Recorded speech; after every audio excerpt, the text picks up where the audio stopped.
जब हनुमान जी छोटे बालक थे तब वे बहुत ही चंचल, निडर और जिज्ञासु थे। उनके अंदर अपार शक्ति थी, लेकिन उन्हें अपनी शक्तियों का पूरा ज्ञान नहीं था। एक दिन सुबह सुबह जब आकाश में लाल लाल चमकता हुआ सूर्य उग रहा था, हनुमान जी ने उसे देखा। उन्हें लगा कि ये कोई बहुत ही सुंदर, चमकदार और स्वादिष्ट फल है।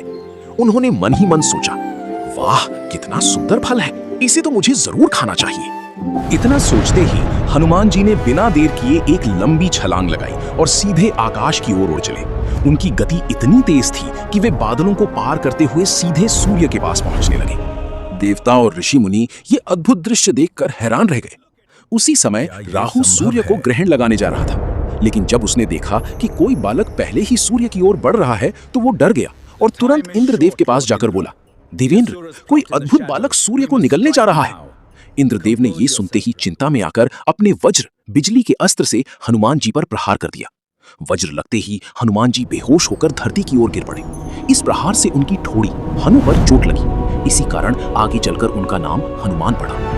ये सब देखकर उनके पिता वायुदेव बहुत क्रोधित हो गए। उन्होंने पूरी दुनिया से वायु यानी हवा को रोक लिया।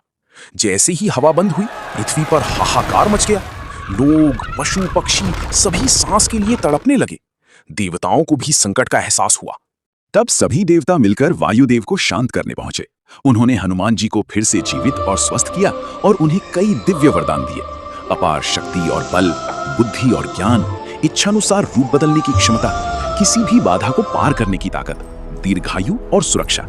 इसके साथ ही एक विशेष वरदान ये भी दिया गया कि हनुमान जी अपनी शक्तियों को कुछ समय के लिए भूल जाएंगे ताकि वे उनका गलत उपयोग न करें। जब भी कोई उन्हें उनकी शक्ति याद दिलाएगा तब वे अपनी पूरी ताकत का प्रयोग कर सकेंगे।